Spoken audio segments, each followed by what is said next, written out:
예수께서 우리들을 위하여 구원하시기 위한 구원의 방편은 십자가였습니다.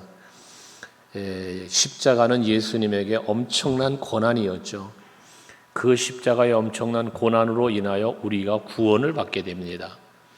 바울도 복음을 전하는 일에 많은 고난을 당합니다. 매도 맞고 감옥에도 갇히고 마지막은 목베임을 당하여 죽임을 당하는, 순교를 당하는 그런 일을 겪게 되어지죠. 근데 이와 같은 고난의 결과가 이방인의 구원이 이루어지는 놀라운 역사를 또한 이루게 되어진 것입니다. 복음을 전하고 복음이 전파되어지는 일, 특별히 하나님의 계획하시고 뜻하신 일은 어떠한 고난도, 어떠한 세상적인 역사도, 힘도, 권세나 모든 어떤 힘도 하나님의 뜻과 계획을 막을 수가 없습니다. 그리고 특별히 복음을 전파하고 복음이 전파되어지는 일도 마찬가지인 것입니다. 아무리 무엇으로 가로막을 해도 가로막을 수가 없는 것이 바로 복음이며 하나님의 뜻인 것입니다. 디모데후서 2장 9절 말씀에 보면, 오늘 성경 몇 군데를 좀 찾아보면서 말씀 나눌 텐데, 방송실 누가 없어? 디모데후서 2장 9절 띄워봐요. 같이 한번 읽어봅시다. 시작. 복음으로 말미암아 내가 죄인과 같이 매이는 데까지 고난을 받았으니 하나님의 말씀은 매이지 아니하니라. 그렇습니다. 바울은 육체적으로는 매였습니다. 그래서 감옥에 갇힙니다. 하지만 복음, 하나님의 말씀은 매이질 않는다는 거예요. 그래서 그 위클리프라고 하는 영국의 신학자가 순교를 당할 때 그렇게 고백하며 순교를 당했다 그러잖아요. 많은 핍박 속에 순교를 당하는데, 너희들이 나라를 불살라 죽여봐라. 나는 내 몸은 불살라 죽임을 당할지 모르나 복음은 내 불타 죽는 그 죄가 하늘로 막 날아가는 것처럼 복음은 온 세상을 덮을 것이다. 나를 불에 던져 죽여봐라. 파도 물결이 몰려오는 것처럼 복음의 물결은 온 세상을 덮을 것이다. 그렇게 말하면서 그는 핍박을 이겨내면서 순교를 당했다는 그러한 이야기가 있습니다. 그렇습니다. 아무리 세상의 권세를 가지고 지금 바울을 감옥에 가두고 여기 내가 당한 일이라는 말씀을 12절에 하고 있는데, 그 고난을 당하지만 복음은 매이질 않는 거예요. 사람은 매일 수 있어요. 하지만 복음은 매이질 않습니다. 어떻게 해서든지 하나님의 말씀은, 하나님의 복음은, 예수의 십자가의 그 복음은 전파되게 되어 있습니다. 우리나라만 보더라도 일제치하에 또 6.25 전쟁을 겪으며 얼마나 많은 순교자들이 있었습니까? 우리나라에 최초의 복음이 들어올 때도 많은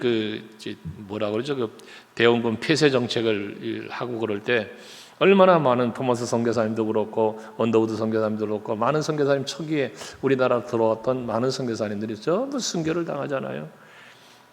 그 제2한강 양화대교죠. 지금은 양화대교 옆에 그 절투산이라고 하는 곳에 가보면 많은 그 순교자들의 이렇게 있잖아요. 그 죽임을 당한 그런 피 흘림의 그런 그 처소가 또 있는 것처럼. 하지만 어떻게 됐습니까? 결과적으로는 우리나라에 복음이 들어왔어요. 그래서 우리가 지금 이처럼 예수를 믿는 우리들이 되었다는 것이죠. 개인적으로도 보면 교회 다닌다고 핍박받았던 분들이 아마 계실 수 있어요. 연세 드신 분들은. 그때만 해도 제가 아는 분 중에도 어머니가 교회가 못 가게 한다고 머리를 갖다 가위로 쑥덕쑥덕 잘라 놓으니까 수건 뒤집어 쓰고 교회를 가고 그랬던 이야기들, 간증들이 있는 것처럼 못 가게, 복음을 전하지 못하게, 교회 가지 못하게 가로막고 단속하고 메어보려고 하지만, 그러나 하나님의 말씀 복음은 매인받지 않고 오히려 더 그럴수록 더 퍼져만 갔다는 것을 보여주고 있는 것입니다. 특별히 13절에 보면 이름으로 나의 매임이 그리스도 안에서 모든 시위대 안과 그 밖에 모든 사람에게 나타났으니 그래요. 바울이 지금 감옥에 갇혀 있는데, 붙잡혀 있는 감옥에 갇힌 몸이란 말이에요. 하지만 자기는 그렇게 감옥에 갇혀 있지만 예수 안에 갇힌 것이고, 그로 인하여 또 시위대 안과 그 밖에 모든 사람에게도 나타났으니, 뭐가? 복음이 그랬다는 거예요. 그래서 에베소서 3장 1절 말씀을 앞에서 우리가 묵상하고 왔는데 한번 올려보면 에베소서 3장 1절 또 읽어보실까요? 이러므로 그리스도 예수의 일로 너희 이방인을 위하여 갇힌 자 된 나 바울이 말하거니와. 바울은 누구 때문에 갇히냐? 이방인의 구원을 위하여. 그는 이방인의 사도라고 칭함을 받으면서 이방인들의 구원을 위하여 복음을 전하려고 하다가 지금 갇힌 감옥에, 로마 감옥에 갇힌 거거든요. 사도행전 말씀을 이제 또 우리가 묵상도 한 바 있지만 바울이 로마 시민권을 가지고 있는 사람이기 때문에 그는 죄수의 몸으로 붙잡혔지만 풀려날 수 있는 기회가 있었어요. 로마 시민권을 갖고 있는 자였기 때문에. 그러고 그가 죄수의 몸으로 붙잡히지만 베스도라고 하는 베소 총독이 그 아그리파 왕하고의 만남 속에서 이야기하는 걸 보면 바울은 죄가 없다는 거예요. 죄를 발견할 수 없대요. 그러니 어떤 제목을 붙이잡고 이 사람을 넘겨주는 거 옳지 않다고 생각합니다. 이런 보고를 해요. 그런데 바울은 가이사 앞에 가 서겠다, 로마 가겠다는 거거든요. 이게 하나님이 하시는 일이란 말이거든요. 그렇게 해서 이방인의 사도로 복음을 전하기 위하여 간 것이 감옥에 갇히게 되었고 결국 거기서 죽임을 당하는 건데요. 하지만 이렇게 매임 받은 그것은 무엇 때문이었다? 예수의 일로, 그래서 예수의 일로 갇혔다는 거예요, 바울은. 근데 그것이 뭐로? 이방인들을 위하여서 갇힌 바울이 되었다는 것이거든요. 그러면서 육신적으로는 고난을 당하는 거지만 그러나 믿음의 눈을 열고 보면 하나님이 일하시는 것이 보여진다는 거예요. 14절 보시면요, 오늘 본문의 14절에 형제 중에 다수가 나의 매임으로 말미암아 주 안에서 신뢰함으로 겁없이 하나님의 말씀을 더욱 담대히 전하게 되었느니라. 바울이 매이는 걸 보면, 감옥에 붙잡혀 갇히는 걸 보면 무서워서 숨어야죠. 두려워서 하지 말아야죠. 그런데 오히려 바울이 그렇게 매인 걸 보면서도 오히려 주 안에서 신뢰함으로 그랬어요. 주 안에서 신뢰함으로, 이게 믿음이잖아요. 겁없이 하나님의 말씀을 더욱 담대하게 전하게 되었다는 거예요. 여러분, 우리가 찬양 중에도 그러죠. 믿음의 눈도로 주를 바라본다. 그럼 이 또한 지나가리라. 그런 고백의 찬송을 우리가 드리고 있는데, 여러분, 엘리사의 종이 그 아람 왕이 도단성을 에워싸고 엘리사를 죽이려고 할 때 그 많이 에워싼 병사들 때문에 깜짝 놀랐고 두려워해서 이 자기 종에게 달려오며 주여 우리 어찌하여오리까? 지금 병사들이 쳐들어와서 지금 성에 에워쌌습니다 하고 두려워하잖아요. 그때 엘리사의 말이 뭡니까? 저들보다 우리와 함께한 자가 더 많다 하면서 여호와여 저의 눈을 열어 보게 하옵소서 라고 기도할 때 하나님이 그 종의 눈을 열어주니 하늘의 불말과 불수레가 가득한 것을 보게 되었다고 그랬습니다. 여러분, 스데반 집사님이 돌에 맞아 죽는 그런 위기 상황에 놓여 있을 때에 하늘을 우러러 눈을 들어 하늘을 보니 그 우러러 볼 때 하늘문이 열리고 보좌 우편에 서 계신 예수를 보았대요. 그것이 곧 믿음의 눈을 여는 거예요. 영의 눈이 열리는 거거든요. 그러니까 돌에 맞아 죽는 그 위급한 상황 속에서 두려워하기보다는 오히려 저들의 죄를 용서해 달라고, 그 얼굴은 천사와 같았다고 성경은 기록하고 있지 않습니까? 바울은 지금 비록 감옥에 갇혀 있지만 바울 스스로는 물론이려니와 예수 그리스도를 믿는 믿음의 사람들, 바울로 인하여 복음을 받았던 그 사람들은, 그 성도들은 오히려 담대하게 더 하나님의 말씀을 전하는 이런 일을 했다는 것입니다. 그래서 이제 그 뒤에 이제 15절 이하에 보면 이렇게 신실하게 하나님을 신뢰하며 말씀을 전파하는 무리들이 있는데 이들과 그렇지 않은 자들을 둘로 나누어 표현하기를 15절에 보면 어떤 이들은 투기와 분쟁으로, 어떤 이들은 착한 뜻으로 그리스도를 전파한다 그래요. 그리스도를 다 전파해요. 다 그리스도를 전파하는데 하나는 어떤 무리는 투기와 분쟁으로 하고 또 한 무리는 사랑으로 한다는 거예요. 이 무슨 이야기를 하고 있냐면 뒤에 이제 또 설명이 나옵니다만은 거기 보면 16절에 이들은 누구냐면 착한 뜻으로 그리스도를 전파하는 사람이에요. 16절에 말하는 이들은 착한 뜻으로, 15절에 말한 착한 뜻으로 그리스도를 전파하는 무리를 말하는 거고 17절에 그들은 투기와 분쟁으로 그리스도를 전파하는 사람을 말하는 거거든요. 그러면 이들은 뭘 말하냐면 이 투기와 분쟁으로 하는 사람들 17절에 말하는 그들이죠. 나의 매임에 괴로움을 더하게 할 줄로 생각하여 순수하지 못하게 다툼으로 그리스도를 전파하느니라 그랬어요. 바울이 매임 지금 감옥에 갇혀 있는데 그 괴로움을 더하게 하려고라는 표현을 했어요. 이게 투기와 분쟁인데 이게 무슨 말이냐면 그 시대적인 상황으로 보면 무슨 말이냐면 앞에 우리가 에베소서 또 고린도서를 묵상하면서 왔지만 바울이 사역을 하는 데에는 항상 누가 따라다녔냐면 예루살렘에서 파송받은 선지자로 파송받은 또 사도로 파송받은 이런 사도라기보다는 이제 선지자 차원에서 파송을 받은 무리들이 있었지 않았어요. 이들은 정통 유대인으로부터 그리스도교로부터 파송받았다는 그 신분을 가지고 바울의 사도성을 공격하고 저 사람은 정통 사도가 아니야. 그러니까 그의 사도성을 부정하고 그러면서 그를 시기하고 질투하는 무리가 있었단 말이에요. 그냥 바울의 어떤 유명세 그리고 바울이를 따르는 추종하는 많은 무리들 이것을 그들의 마음을 뺏고자 여기 투기하고 또 분쟁하고 있는 무리를 말하는 거예요. 그러니까 저들은 감옥에 바울이 갇혔으니까 그 바울이 감옥에 갇혀 더 이상 뭐 할 수가 없잖아요.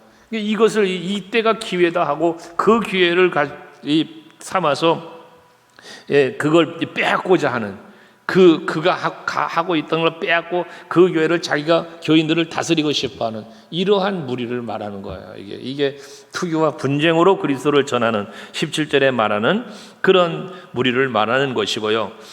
그 착한 뜻으로 그리스도를 전파하는 무리 16절에 말하는 사람들인데 이들은 뭐합니까? 내가 복음을 변정하기 위하여 세모심을 받은 줄 알고 사랑으로 하나 그랬어요.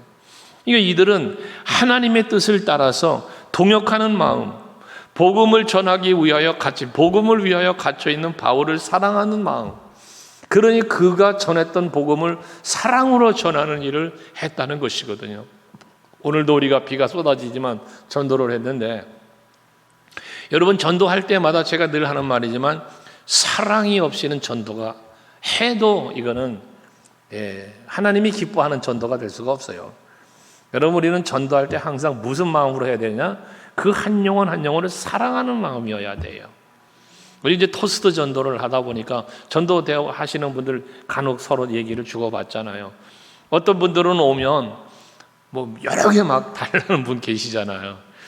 그러면 다른 사람들도 좀 다양하게 이렇게 여러 나눠줘야 될 텐데 한 사람이 그냥 막 다 가져가 버리면 어쩐가 막 이런 이제 이야기 하시는 분들도 있고 그러면 달라 그러냐 어차피 누군가 줄 건데 그냥 주자 또 이러신 분들 뭐 이런 게 있잖아요. 10개를 달라고 예를 들어 그러면 10개 가지고 혼자 10개 다 먹겠어요. 누군가 또 죽었지 가족들을 나눠주던 이웃을 나눠주던 그러겠죠.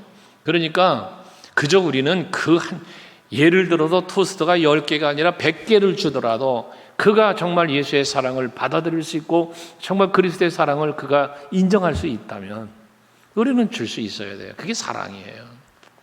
그거 하나 갖고 뭐 가치를 따지고 뭐 하고 그러면 안 된다고. 그러지도 않지만 여러분들 뭐 그냥 다 베풀고 어차피 우리가 섬기고자 하는 일이니까 그렇게 기쁜 마음으로 하는 게 감사한데 뭘 얘기하고자 하냐면 사랑이라는 거예요. 사랑. 내가 전도지 한 장을 줄 때 그냥 전도지 한 장이 아닌 거예요. 진정한 그 영혼이 예수를 영접하고 진짜 그가 하나님을 하나님을 믿고 예수를 믿고 주 안으로 돌아오기를 바라는 그 간절한 마음으로 예수 믿으세요라는 한마디도 할 때 그 여러분의 마음 중심을 하나님이 받으실 때 하나님은 일하시는 거거든요. 그래서 제가 여러분 전도 늘 말하지만 전도를 할 때요 누군가를 전도해서 우리 교회에 데리고 오려고 전도하지 말라는 거야. 그렇게 하려니까 전도하기 싫어지고요. 이게 제 친구 있어요. 고등학교 동창 친구가 집사 직분 받고 저 길동 쪽에 아주 전도로 유명한 교회가 있어요. 그 교회를 다니다가 부부가 그 교회를 나왔대. 옛날에 거기 다니다 집사 직분도 받고 열심히 하다 나왔다는 거야. 왜 나왔냐? 왜 그 교회 떠돌이 신앙생활 하지 말라고 제가 그랬더니 이 친구 한 말이 뭐냐면 너무 전도를 강조하고 1년이면 오더를 준대요. 뭐 몇 명, 10명이면 10명, 뭐 몇 명을 전도하라고, 안 하면 안 한다고 계속 줘야 된다는 거예요. 그게 스트레스가 돼서 나왔다는 거예요. 여러분, 전도가 스트레스가 되면 안 돼요. 그리고 다시 말하지만 늘 말하는 얘기예요. 전도한다고 해서 여러분도 대상 전하고 기도해보고 다 했잖아요. 그 사람을 주님 앞으로 나오게 하는 거 여러분의 능력 갖고 안 되는 거예요. 성령이 하셔야 되는 거거든요. 그러니까 우린 다만 무엇만 하면 되느냐? 복음을 전하면 되는 거예요. 전하는 거로 끝나는 거예요, 우리는. 그 다음 일은 성령이 하시는 거예요. 그러니까 우리가 뭐해도 때를 얻든지 못 얻든지 어디서나 전도하는 거예요. 이 사람을 꼭 우리 교회로 데리고 오려니까 이게 힘들고 나중에 포기해버리는 거예요. 안 하는 거예요. 근데 해야 돼요. 구리에서도 하셔야 돼요. 아유, 구리에 있는 사람을 우리 교회로 어떻게 데리고 가? 그러니까 포기하지 말고 구리에서도 전하라고. 이웃집에다 가까운 데 가라고. 그려. 가까운 데. 나는 멀리 가지만 당신들 가까운 데 가라고. 그러고 전도하는 거예요. 저 지방에 사는 친척들 전도하는 거예요. 장로님도 어디 순천인가 가서도 전도했다 오시더만 전도하는 거예요. 그걸 하나님의 백성으로 돌아오는 거지. 우리 교회 숫자 늘어나는 게 뭐가 그렇게 중요하냐고. 영혼 구원 받는 게 중요한 거지. 그래서 우리 서무열 권사님 오늘 안 나오셨네. 예? 이분이 그렇죠, 아시잖아요. 10년을 우리 교회 다니신 분이야. 10년을 등록을 안 하고 10년을 다니셨어. 근데 나중에 이제 등록하겠다고 해서 등록을 하면서 10년 만에 저하고 상담을 하는데 그게 이제 상처가 있었더만. 그러면서 이 교회 오니까 등록하라는 말도 안 한다는 거예요. 교회가 뭐 이런 교회가 있나 그랬다는 거예요. 그렇게 오는데도 등록하라는 말도 안 하고, 그러니까 서운했다는 거예요, 한편 치면은. 그런데 여러분, 그렇잖아요. 우리가 하나님 앞에 우리는 다 하나요. 우리 교회도 하나님의 자녀, 옆에 있는 교회도 하나님의 자녀, 어디에 있든 다 하나님의 교회예요. 이 하나님의 교회가 이단이 돼가지고 참 이단들이 좋은 이름을 다 뺏어 써가지고 참 말하기도 참 그려요. 근데 그 이단 하나님의 교회가 아니고 모두 다 주인이 하나님이시다, 예수란 말이에요. 그런 마음을 갖자 말이지. 그래서 제가 늘 말하잖아요. 우리 서강교회 성도들은 우리 서강교회만을 위한 우리만을 위한 교회를 만들어가지 말자. 모든 교회와 모든 성도들을 주 안에 하나로 관점에서 보면서 하자. 그런 말씀을 늘 드리는 거 아니에요? 바울의 마음이에요, 이게. 그리고 그 착한 뜻으로 복음을 그리스도를 전하는 무리들 16절에 말하는 그들이 이런 마음으로 했다는 것이거든요. 그런데 투기와 분쟁을 하는 사람은 뭐였어요? 시기와 질투하는 거예요. 그러니까 남의교회 다니는 교인도 우리 저 개척교회 할 때 그랬어요. 밀원동에서 개척교회 하는데 그래서 성도 없어 인형 놓고 목회하고 그럴 때란 말이에요, 그때가.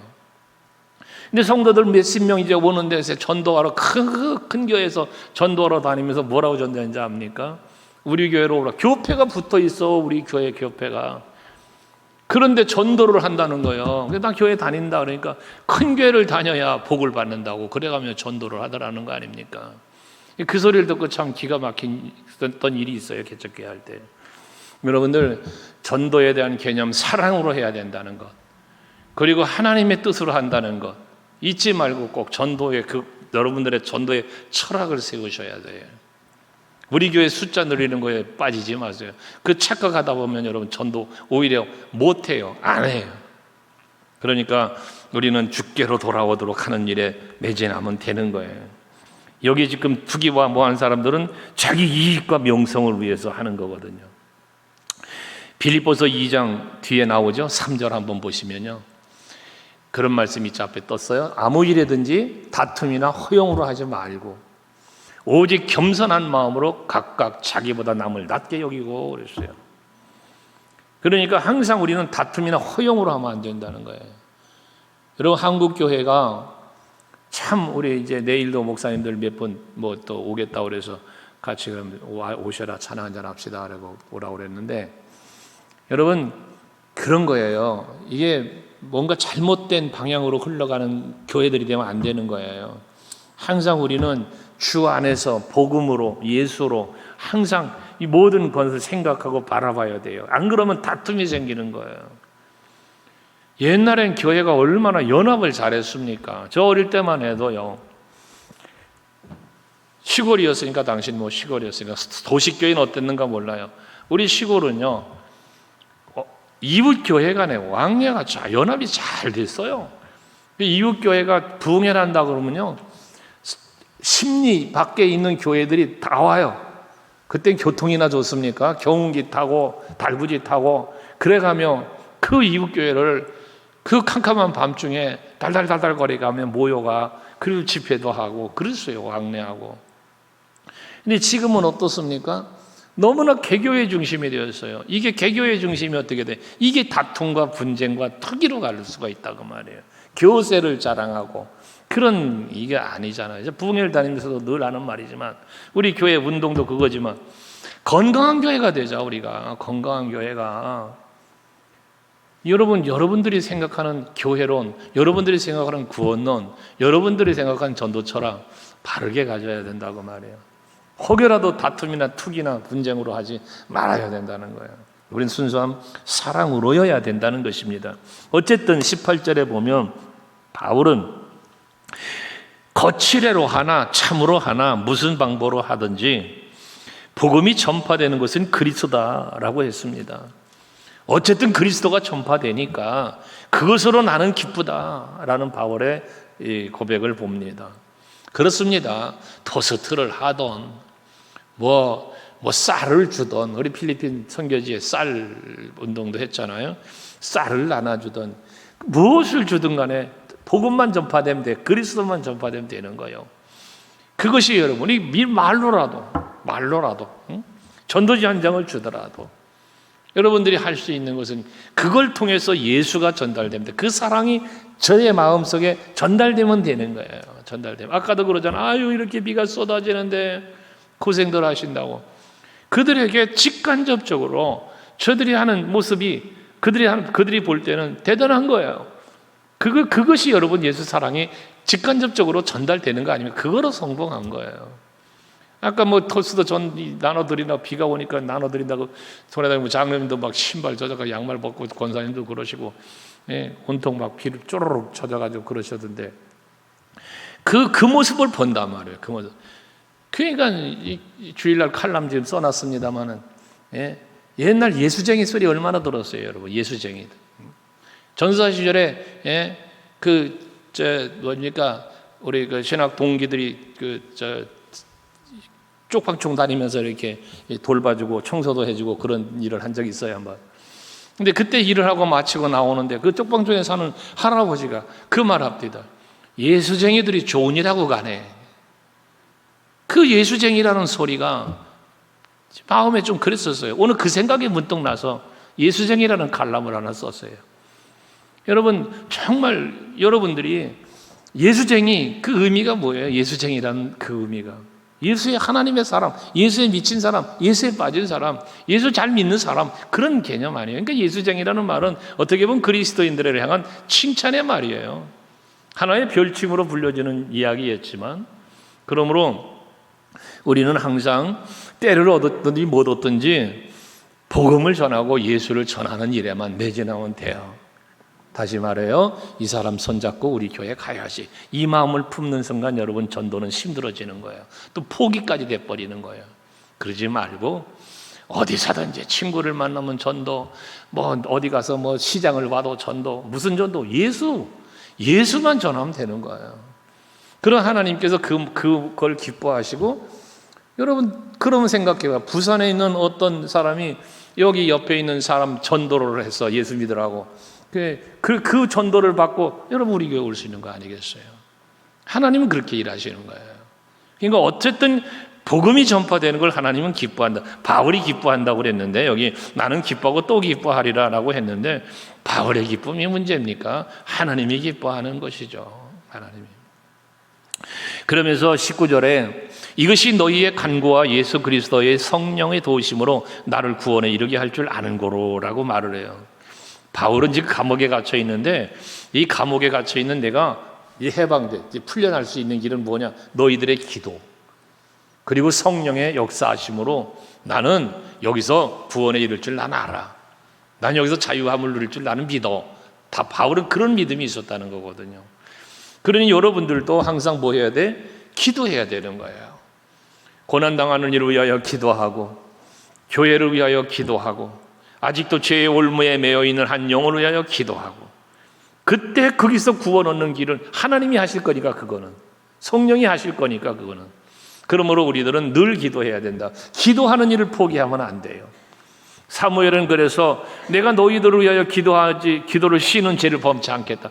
기도하지 않는 걸 죄라고까지 말하면서 그는 기도할 것을 이야기했지 않았습니까? 여러분들, 하나님이 우리를 향한 뜻 중에 기도는 뭐라고? 쉬지 말고라고 그랬어요. 쉬지 말고. 그러니까 여러분들이 영혼을 위하여 기도, 여러분 물론 자신을 위하여, 가정을 위하여, 자녀를 위하여, 사업을 위하여 다 기도해야 되지. 교회를 위하여 기도하고, 나라와 민족을 위해서 늘 기도하고, 기도할 때 하나님은 역사하시는 거니까요. 우리가 교회 부흥을 위해서도 오늘 뭐 전도도 하지만 기도해야 되는 거예요. 우리 찬송가 중에 그런 찬송이 있죠. 전도에 대한 찬송. 내가 나가서 전하지 못해도 나 있는 곳에서 늘 기도 힘쓰리. 그렇죠? 이런 기도. 내가 선교를, 우리가 선교하는 것도 그러잖아요. 내가 선교사로 나가진 못해도 보내는 선교를 할 수 있다고 그러잖아요. 후원하는 선교할 수 있다고 그러잖아요. 그러니까 기도로 후원하고 물질로 후원하고 하는 거예요. 그게 다 하나님이 기뻐하시는 일이기 때문에 그러는 거예요. 꼭 이런 거 뭐 해야 되냐, 이런 소리 좀 하지 마세요. 하나님이 기뻐하니까 하는 거예요. 저는 우리 선교사님들에게 늘 하는 얘기예요. 나한테 보고서 쓰는 시간에 기도하고, 나한테 보고서 쓰는 시간에 주의 일 해라. 다만 우리가 함께 기도해야 할 일이 있으면 기도 제목은 만들어 보내라. 그래서 선교 보고 들어오는 여러분 밖에도 붙여놓고 그러지만 보시면 늘 기도 제목, 물론 사역 내역도 있지만 그 내역 속에 뭐예요? 이것을 위하여 기도해 주세요잖아요. 보고는 하나님 앞에 하는 거지 나에게 하는 게 아니다. 그런 이야기를 늘 선교사님들에게 해요.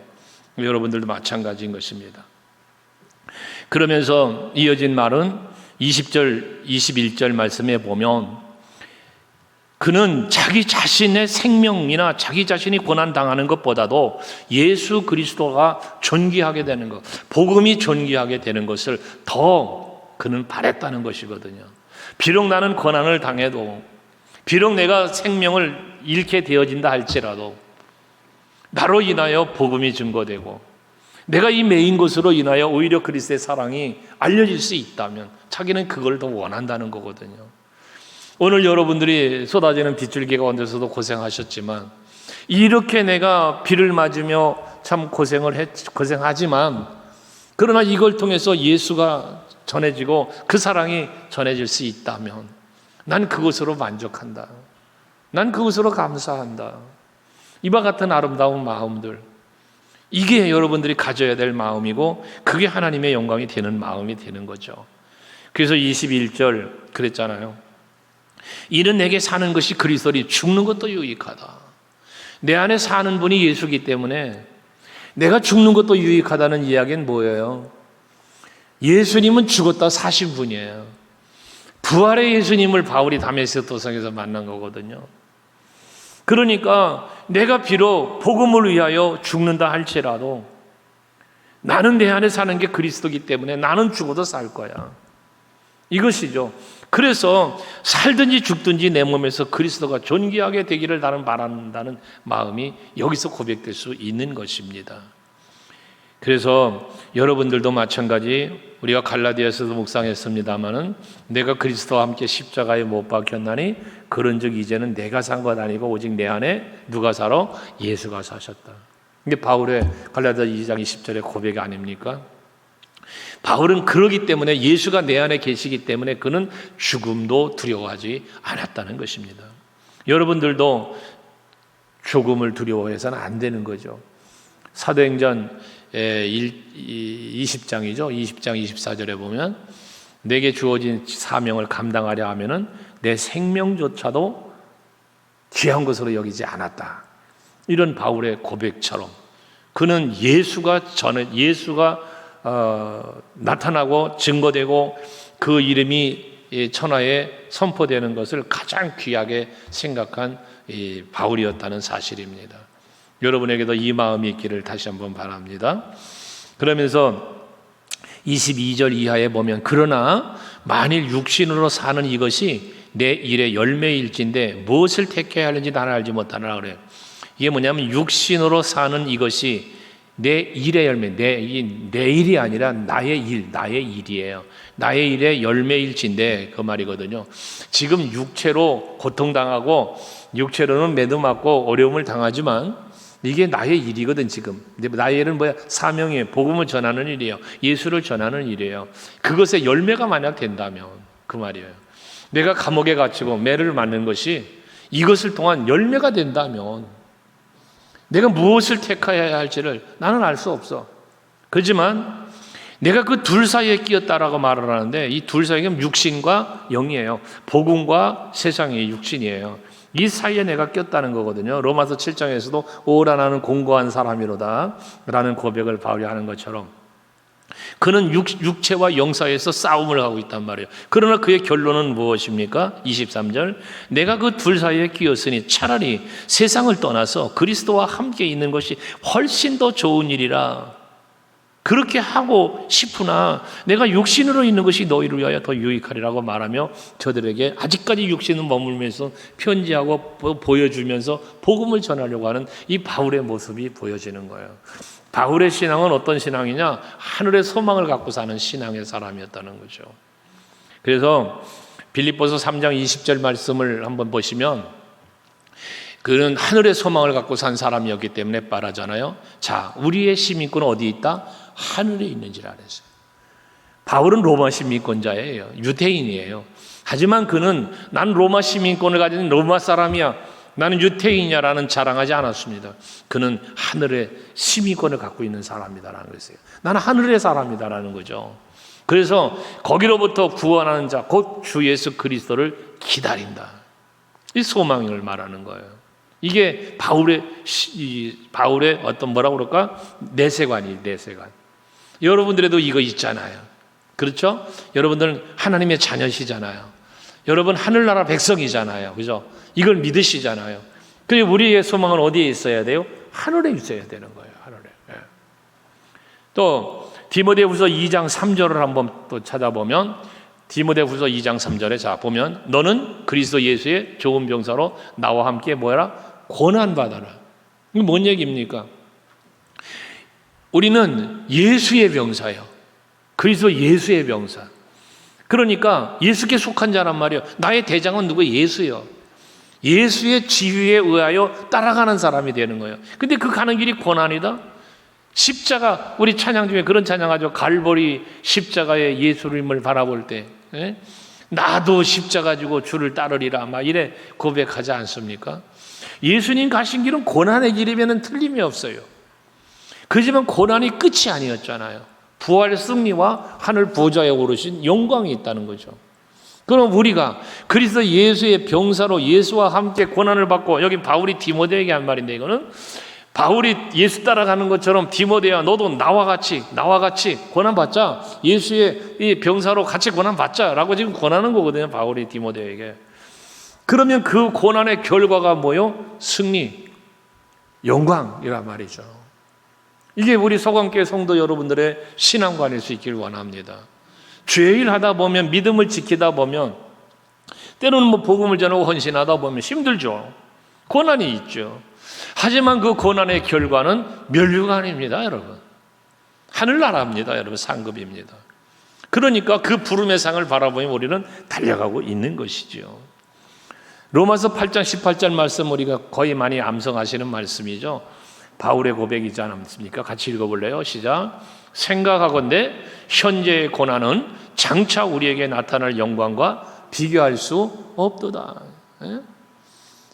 지금 우리가 당하고 있는 현재적인 고난이 우리에게 있어요. 그러나 그 고난하고 장차 나에게 다가올 영광하고 비교해 볼 때, 장차 다가올 영광이 이 고난의 결과라면 이 고난 어떻게 돼? 달게 받아야죠.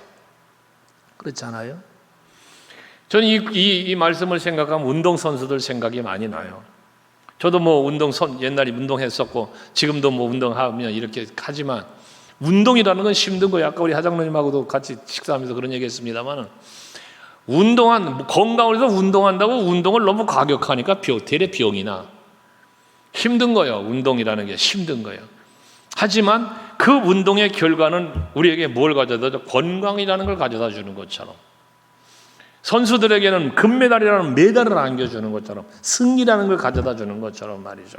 요즘 막 뭐 손흥민 막 하도 뉴스에 보도되던데, 그 사람이, 그 손흥민이라는 그 친구가, 그 선수가 그냥 하루아침에 만들어진 게 아니잖아요. 그 아버지가 그렇게 고된 훈련을 시켰다지 않습니까? 근데 그 훈련의 결과가 오늘의 손흥민이가 된 거단 말이지. 이것처럼 영적인 것도 마찬가지입니다. 여러분, 거저 만들어지는 건 세상에 아무것도 없어요. 물론 하나님의 은혜로 우리에게 주어지는 것들은 있죠. 거저 주어지는 것들이. 하지만 하나님 앞에 가서 섰을 때 상급과 면류관은 절대로 거저 주어지는 것이 아니다는 것입니다. 여러분들이 신앙생활하면서 당하는 역경과 고난들, 그걸 잘 이겨내는 사람, 이기는 자에게 주시는 거예요. 그 계시록에서 7교회를 말씀하시는데도 공통적으로 계속 반복적으로 말씀하시는 것이 뭡니까? 이기는 그에게는이에요. 이기는 그에게는. 이기는 신앙생활을 하셔야 된다는 거예요. 제가 늘 상담하다 보면 어려움을 겪는 이야기들을 하시는 분들 계시잖아요. 또는 마음에 뭐 상처가 있고 이런 것도 얘기하시는 분들 계시잖아요. 저는 늘 답변 드리는 게, 여러분들 중에도 저와 대화하면서 들은 얘기일 거예요. 이기시기 바랍니다. 이겨내야 합니다. 이겨야죠. 근데 이기기 위해서 뭐 합니까? 이기기 위해서는 힘써야 되는 거야. 가만히 앉아서 이길 수 없어요. 힘을 써야 되는 거예요. 이기려고 힘을 써야 되는 거예요. 그럼 역사하는 거예요. 아까 권장님도 그런 말씀 하시던데, 주의 일을 안 하면 괜히 불안하다는 거야. 주의 일을 안 하면 괜히 불안해. 그러나 하려고 하니 또 힘들어. 그런데 하면 힘이 생기네. 여러분, 주의 일은요, 하려고 할 때 하나님이 능력 주시는 하나님이세요. 나는 못해요, 나는 안 돼요 라고 앉아 있어 보십시오. 어떤 것도 못합니다. 근데 나는 할 수 있어, 할 수 있어, 하나님이 힘 주실 거야 하고 나아가면 되게 하는 이가, 되어지게 하시는 이가 하나님이란 말이에요. 그러니 여러분, 건강하고 싶어요? 열심히 몸으로 일하세요. 주의 일. 건강 주세요. 돈 많이 벌고 싶으세요? 주님 영광 위해서 쓰세요. 헌신하세요. 심은 대로 거두는 거예요. 행한 대로 갚으시는 거예요. 응답받기 원해요? 기도해야지 응답받죠. 기도하지 않고 무슨 응답이 있겠어요? 응? 그러니까 여러분들 항상 행함으로 여러분들을 다스려 가셔야 돼요. 우리의 신앙생활은 고린도전서 10장 31절도 그렇잖아요. 그런즉 너희가 먹든지 마시든지 무엇을 하든지 다 하나님 영광 위해서 해라. 이 말씀 때문에, 제가 이 말씀 때문에 우리 옛날 청년부 지도할 때 애들이 간혹 그런 질문을 해요. 성경에 전도사님, 담배 피지 말라는 말 없잖아요. 그렇게 반항하는 애들이 좀 엉뚱한 놈들이 꼭 있어요. 성경에 담배 피지 말라는 말이 없지 않냐는 거야. 그러니까 성경에 없는 거니까 담배 피워도 되지 않냐는 거지. 술 취하지 말라고 그랬지 마시지 말라고는 안 했지 않냐고 또 이래가며. 그런 또 놈들이 있어요. 꼭 생뚱맞은 놈들이. 근데 그래서 저는 걔네들한테 그런 얘기를 항상 했어요. 요 말씀, 고린도전서 10장 31절 말씀. 그래, 너희가 먹든지 마시든지 그런 성경에 담배 피지 말라는 말은 없다. 그런데 성경에 이런 말은 있다면서 이 얘기를 꼭 해줬어요. 저는 그 얘기, 그런 애들한테는. 너희가 먹든지 마시든지 무엇이든지 하나님 영광을 위하여 하라는 말씀이 있다. 성경에 있지? 있대. 그러거들랑 너 그래, 담배 펴봐. 담배 피면서 하나님 영광 받으시옵소서 할 수 있거든. 펴봐라. 술 한 잔 마시고 아이고 하나님 영광 받으세요 브라보 하고 마실 수 있거든. 마셔봐라. 안 되지 않냐? 그거는 부끄럽다는 생각이 드는 거 아니냐? 성경을 여러분 항상 성경을 해석하고 말씀을 대할 때 항상 여러분 긍정으로 받아셔야 돼. 긍정으로. 응? 문자적이었던 영해를 하든 무엇을 하든 긍정적 관점에서 바라보고 생각하고 해야 되는 거예요. 근데 이걸 부정으로 바라보면 항상 꼬여. 꼬이게 돼 있어요. 이게 교회에서도 신앙생활도 마찬가지예요, 여러분. 신앙생활도 제가 간혹 그런 말을 자꾸 하지만 불평하는 사람은 늘 불평하는 관점으로 보기 때문에 불평을 하는 거예요. 그런데 이걸 긍정으로 바라보는 사람은 불평할 것도 불평이 아니라 감사로 이야기를 한다니까. 감사로, 긍정으로. 그게 내 눈이 잘못된 거예요. 내 마음이 삐뚤어진 거예요, 여러분. 이런 게 항상 여러분 살펴야 돼요. 예를 들어 교회를 떠나는 사람들이 있잖아요, 여러분. 교회를 다니다가 떠나는 사람들. 교회에 대해서 긍정적인 말 절대 하고 떠나지 않습니다. 떠나는 사람들은. 뭐가 됐든 불평하고 떠납니다. 목사님이 잘못됐든 장로님이 잘못됐든 권사가 잘못됐든 꼭 너 때문에 간다는 거예요. 너 때문에. 여러분, 또 그런 말을 두둔하는 사람도 있다 또. 교회 안에서, 교회를 다니면서 교회 안에서 열심히 하는 사람과 같이 어우러지고 꼭 나간 사람들 찾아다니며 그 사람들 만나서 어울러 돌아다니고 그러는 사람들이 또 보면 있어요. 참, 교회 안에서나 잘하세요. 이게 항상 여러분들 관점이에요. 내가 무엇을 바라보느냐, 무엇을 생각하느냐, 이 무엇을 말하느냐. 긍정을 보시고 긍정을 말하는 여러분들 되시기 바라요. 그게 하나님 영광이잖아요. 그게 하나님 영광이잖아요. 전도서 12장 13절 한 번 더 찾아볼게요.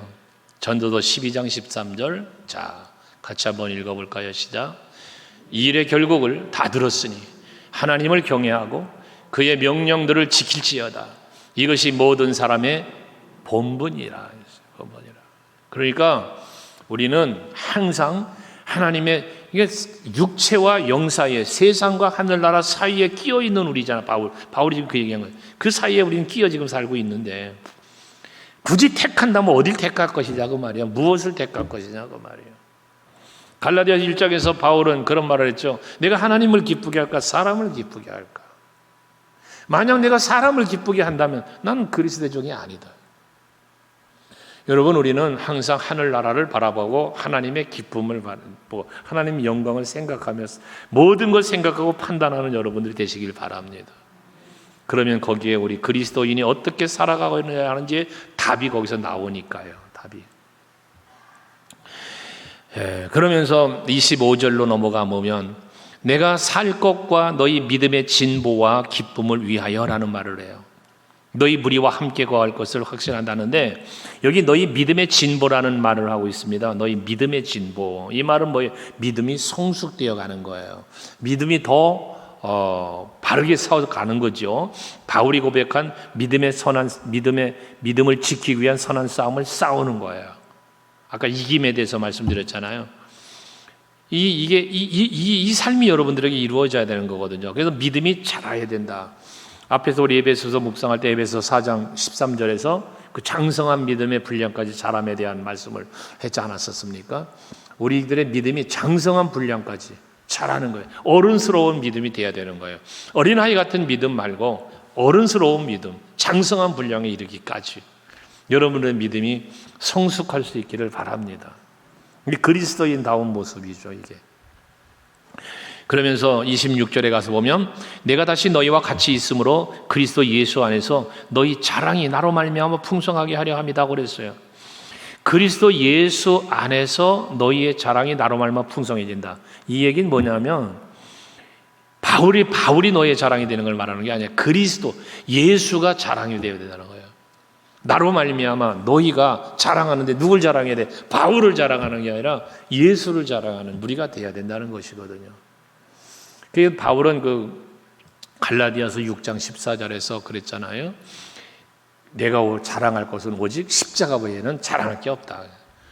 내가 결코 십자가 외에는 자랑할 게 없다는 거예요. 여러분의 자랑거리는 무엇입니까?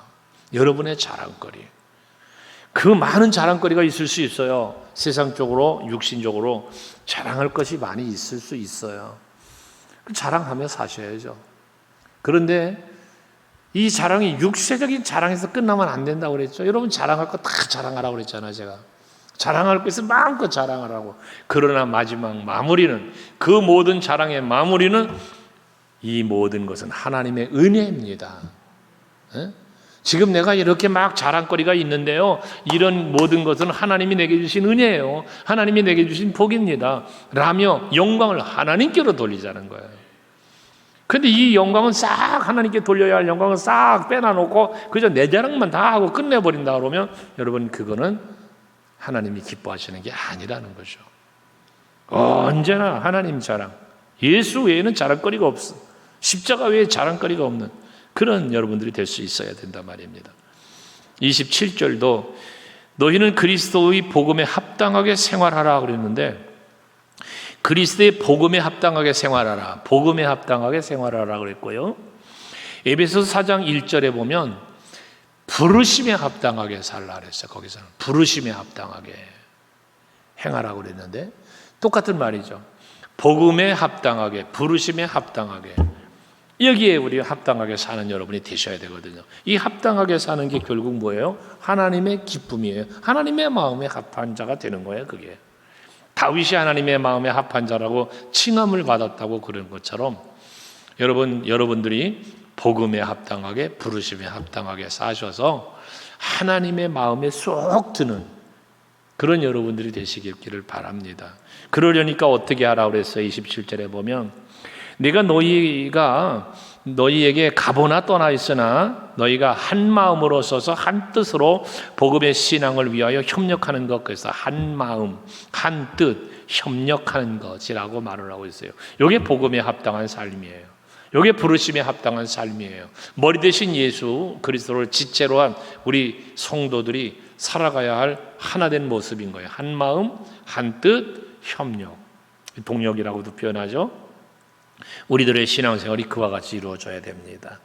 그래서 항상 마음을 같이 하되 하나가 되되 믿음과 소망과 사랑 안에서, 믿음과 소망과 사랑 안에서, 또 예수 안에서 우리는 하나가 되어야 돼요. 그러면 이 하나된 힘이 여기에 뭐가 이루어져요? 예수는 너희가 내 이름으로 두세 사람이 내 이름으로 모인 곳에 내가 함께한다 그랬으니까 우리가 하나 될 때 거기에 예수가 함께하고 우리가 하나 될 때 거기에 성령이 임하는 거예요. 모일 때 그곳에 성령이 마가다락방에 임한 것처럼 말입니다.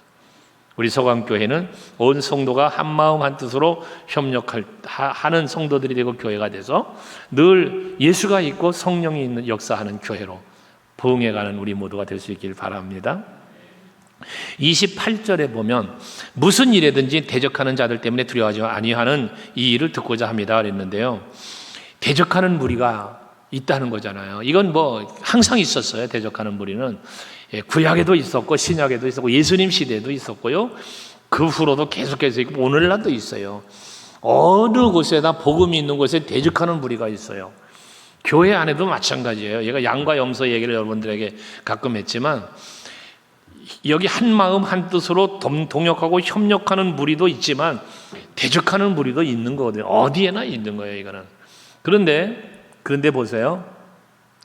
28절 중반에 보면 그 일을 듣고자 함이라 하면서 이것이 그들에게는 멸망의 증거요 너희에게는 구원의 증거니라고 말을 해요. 멸망의 증거, 구원의 증거. 무슨 말이에요? 대적하는 무리는 멸망당하는 무리가 될 것이고 한 마음 한 뜻으로 협력하는 자는 구원의 증거가 될 것이라는 거예요. 이게 양과 염소를 예수께서 마태복음 10장에서 분류한다고 말씀하신 거잖아요. 복받을 자, 저주받을 자로 분류를 하셨잖아요. 분명하게. 그러니까 우리는 항상 무슨 무리 속에 구원의 증거되는 무리 속에 속하는 여러분들이 되어야 된다는 거지. 양과 염소를 말한다면 양무리 속에 속하여야 된다고 말이에요. 복받을 자에 속하여야 된다고 말이에요. 여러분들은 언제나 그런 자리를 찾아가셔야 돼요.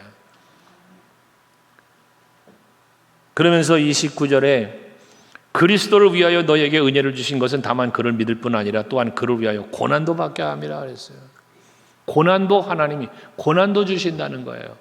마태복음 5장 10절이죠. 예수께서 그 핍박의 고난에 대한 말씀을 주셨는데 의를 위하여, 의를 위하여 믿음을 지키는 거예요. 복음을 여기 오늘 본문의 말씀으로 적용한다면 복음을 위하여예요. 복음에 합당하여 살기 위하여예요. 의를 위하여 박해를 받는 자는 복이 있다.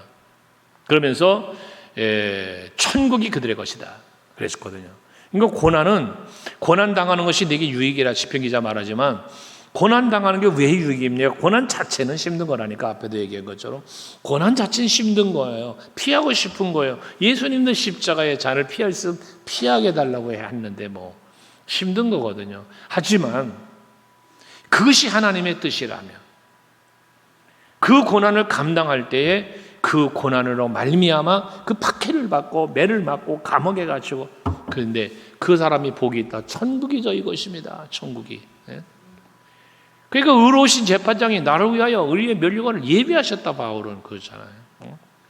내가 선한 싸움 싸우고 달려갈 길 맞으고 믿음을 지켰기 때문에 나를 위하여 이 면류관이 예비되어 있다는 거예요. 여러분들도 그런 선한 싸움 싸우고 달려갈 길 마치고 믿음 지키면 여러분들을 위한 면류관도 예비되어 있다는 것이죠. 이걸 우리는 믿음으로 바라보는 거, 소망으로 바라보는 거 아니겠습니까? 그러니까 고난도 견뎌내는 것입니다. 너희의 그와 같이 싸움이 있으니 너희가 내 안에서 본 바요 이제도 내 안에서 듣는 바다. 바울이 지금 정하고 있는 걸 보는 거야. 아, 바울 선생 복음으로 해야 저렇게 고통당하고 있구나. 감옥에도 갇혔구나. 그렇다고 우리는 뭐 해야 될까? 이걸 말하는 거잖아요. 마지막 주님 오시는 날만 어떤 모습으로 써야 할까? 베드로전서 4장 13절 말씀 마지막으로 찾아보고 말씀 정리합시다. 자, 한번 같이 또 읽어볼까요? 베드로전서 4장 13절입니다. 시작. 오히려 너희가 그리스도의 고난에 참여하는 것으로 즐거워하라. 이는 그의 명령을 나타내실 때에 너희로 즐거워하고 기뻐하게 하려 함이라. 여러분, 그리스도 예수의 이름으로 우리가 고난을 받잖아요. 이 고난을 받는 것을 즐거워하라는 거예요. 왜? 그 영광이 나타나실 때 주의 재림이죠. 이제 승리의 부활 승리를 하늘 보자 올라가셨는데 너희가 본 것처럼 다시 오신다고 말씀하셨으니 같이 올칠 날이 있다. 그 영광의 날이에요. 그 날이. 그 영광의 날에 너희도 즐거워하고 기뻐하게 하려 합니다 하는 거예요. 고난이 즐거울 수는 없지만 이 고난을 내가 견디고 이겨냈을 때 내가 누릴 영광을 바라보라는 얘기죠. 그게 있다는 걸 바울은 권면하고 있는 거예요. 그러니까 내가 감옥에 있을지라도 너희들 슬퍼하지만 안타까워할 거 없어. 이것이 오히려 나의 면류관이 되고 상급이 된다. 뒤에 나오겠지만 빌립보 교인들 향해서 바울은 그러잖아요. 너희는 나의 자랑이요 면류관이라고 그래요. 이런 것처럼 여러분들도 하나님의 사람으로 그리스도인으로 복음에 합당한 삶을 살고 부름에 합당한 삶을 살기 위해서 늘 머리 대신 예수를 중심으로 한 지체로서 한 마음 한 뜻 협력하는 그러한 마음으로, 또 때로는 우리가 그 믿음으로 살기 위해서 당하는 고난들이나 또 핍박이 있을 수 있죠. 그것을 잘 이겨내는데 어떻게 이겨내? 하늘의 소망을 갖고 이겨내면 거기에 합당한 누림이 현재도 고난 중에도 누림이 있을 수 있고 그 후에는 말할 것 없는 누림이 여러분을 기다리고 있다는 사실을 믿으시고 믿음 승리하시고요, 신앙 승리할 수 있기를 바랍니다. 우리 합심해서 한번 말씀 생각하며 기도합시다. 고난당하는 것도 그것이 오히려 유익일 수 있다는 사실, 그리고 복음을 위해서 내가 어떻게 복음을 전해야 할 것인가 라는 것도, 복음을 위해 나는 어떤 고난을 당해봤는가 또 생각해 보면서 잘 감당할 수 있게 해달라고 오늘 말씀을 생각하시면서 기도합시다. 다 같이 기도합니다.